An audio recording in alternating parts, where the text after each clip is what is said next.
नमस्कार, आपके साथ मैं हर्षा शर्मा। बुलेटिन की शुरुआत बड़ी खबर के साथ। महाकुंभ भगदड़ से जुड़ी ये बड़ी खबर है।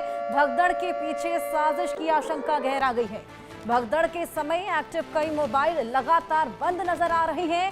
संगम नोस पर एक्टिव 16,000 से ज्यादा मोबाइल की जांच लगातार जारी है।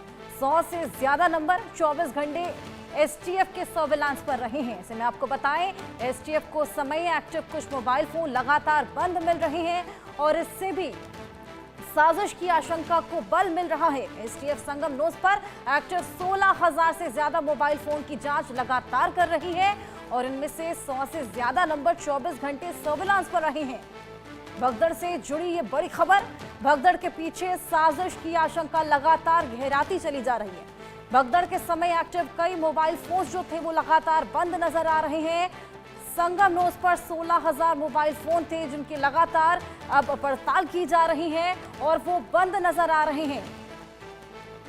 अभिषेक सिंह प्रयागराज से हमारे साथ जुड़े हैं। अभिषेक, एक्टिव फोन जितने भी थे 16,000 तकरीबन फोन थे, सर्विलांस पर थे, वो अब बंद नजर आ रहे हैं। जी बिल्कुल, घटना को लेकर कॉन्स्पिरेसी की बात खुलकर सामने आ रही है और जिसको लेकर एसटीएफ ने 16,000 मोबाइल फोन्स, मोबाइल नंबर्स को सर्विलांस पे लिया था जो नॉन एक्टिव दिख रहे हैं। साथ ही साथ कुछ ऐसे भी नंबर हैं जो लगातार स्विच ऑफ आ रहे हैं। इससे ये बात और पुख्ता होती जा रही है कि साजिश हो सकता है रची गई हो इस पूरी घटना को अंजाम देने के पीछे। साथ ही साथ मॉब लॉकिंग करने की ये पूरी घटना खुलकर सामने आ रही है धीरे धीरे, जिस तरह से इन्वेस्टिगेशन चल रही है। और एसटीएफ और एटीएस, यूपी एटीएस की टीम लगातार इस मामले को लेकर जांच कर रही है।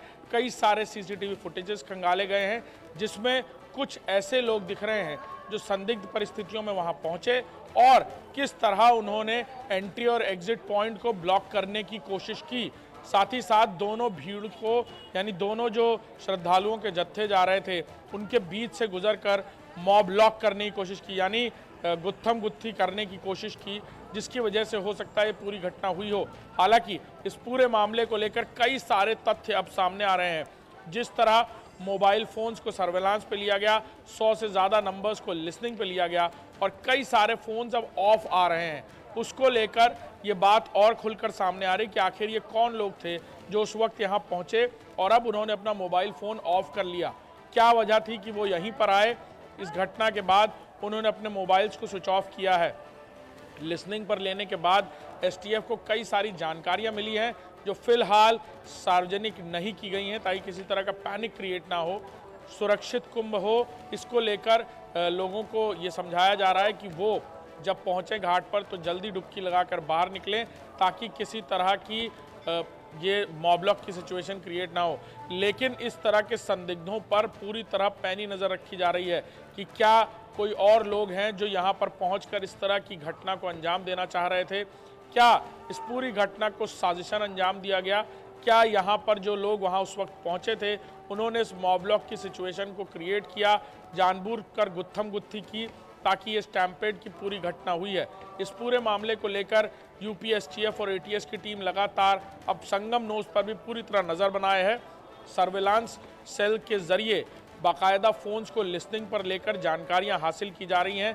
कई संदिग्धों को आइडेंटिफाई भी अंदरूनी तौर पर जो सूत्रों के हिसाब से जानकारी मिल रही है कि कई संदिग्धों को आइडेंटिफाई करने में लगी हुई है यूपी एसटीएफ। यस जी बिल्कुल अभिषेक, पहले 120 संदिग्धों का फुटेज में पाया जाना एआई कैमरे में और अब 16,000 फोन बंद आ रहे हैं। कहीं ना कहीं आशंका गहराती जा रही है कि इसके पीछे कोई कॉन्स्पिरेसी रही है। बिल्कुल, जब इस पूरी घटना को लेकर जांच शुरू हुई तो कॉन्स्पिरेसी का भी एंगल, हर एक एंगल इन्वेस्टिगेशन में खंगाला जाता है। और जब ये पता चला कि कमांड एंड कंट्रोल सेंटर की तरफ से ये जानकारी मिली थी कि कुछ संदिग्ध ऐसे लग रहे हैं जो बार बार ऐसी जगहों पर जाकर मॉब लॉक की सिचुएशन क्रिएट करना चाह रहे हैं जहां पर भीड़ ज़्यादा है, यानी वो जानबूझकर बीच में से गुजरकर भीड़ को अनियंत्रित करने की कोशिश कर रहे हैं, श्रद्धालुओं के जत्थों को अनियंत्रित करने की कोशिश कर रहे हैं, पीछे से धक्का मार रहे हैं ताकि इस तरह की सिचुएशन हो जाए। ऐसी जानकारी कमांड एंड कंट्रोल सेंटर ने भी उस वक्त दी थी जिस वक्त वहां पर स्टैम्पेड की घटना से थोड़ी देर पहले और उसके बाद ये स्टैम्पेड की घटना हुई। और साथ ही साथ सीसीटीवी फुटेजेस में, एआई कैमराज में ये सारी फुटेजेस कैद हुई हैं, जिसको लेकर ये इन्वेस्टिगेशन चल रही है। 120 के करीब वो लोग थे जो अचानक से भीड़ में दाखिल हुए, उन्होंने धक्का मुक्की करना शुरू किया और फिर एंट्री और एग्जिट पॉइंट को भी ब्लॉक करने की कोशिश करते रहे। इस बारे में कई सारी जानकारियां और भी एसटीएफ के हाथ लग रही है, जिसको लेकर ये इन्वेस्टिगेशन आगे बढ़ती जा रही है। बिल्कुल अभिषेक, 100 से ज्यादा मोबाइल फोन्स थे जिनको सर्विलांस पे रखा गया और उसके बाद अब बताया जा रहा है कि 16,000 से ज्यादा फोन्स थे जो कि लगातार ट्रैक करने की कोशिश की जा रही है, लेकिन अब बंद नजर आ रहे हैं और लगातार इस पूरे मामले पर जांच पड़ताल जारी है। ऐसे में अभी शुरुआती दौर में, शुरुआती जांच में क्या कुछ निकला है? बिल्कुल बिल्कुल ट्रायंगुलर सर्किट के जरिए, यानी जो सर्विलांस यूनिट है वो आसपास के 3 अलग अलग टावर्स के ट्रायंगुलर नेटवर्क को खंगाल रही है, जिसके ज़रिए 16,000 मोबाइल फ़ोन्स डिटेक्ट हुए हैं और अब वो ऑफ जा रहे हैं। इस बारे में ये भी जानकारी हासिल हो रही कि कहीं इस घटना को अंजाम देने की एक सोची समझी साजिश की गई थी। शायद यही वजह थी कि उस वक्त अचानक वहाँ 120 लोग जो अचानक से उस भीड़ में दाखिल हुए, जो संगम नोज पर डुबकी लगाने भी नहीं गए, लेकिन सिर्फ वहीं पर आकर उन्होंने मॉब ब्लॉक की सिचुएशन क्रिएट करने की कोशिश की, एंट्री और एग्जिट पॉइंट को ब्लॉक करने की कोशिश की, गुत्थम गुत्था करने की कोशिश की, पीछे से धक्का मारा ताकि एंट्री और एग्जिट पॉइंट की भीड़ आपस में गुत्थम गुत्थी में फंस जाए और ये पूरी घटना किसी तरह हो। शायद यही वजह है कि एसटीएफ के हाथ कुछ ऐसे लोगों के नाम भी लगे हैं जिनको आइडेंटिफाई कर लिया गया है और हो सकता है जल्द ही कुछ बड़ी कार्रवाइयां देखने को मिलें। बिल्कुल अभिषेक, बहुत शुक्रिया आपका तमाम जानकारी के लिए। खबरों में अब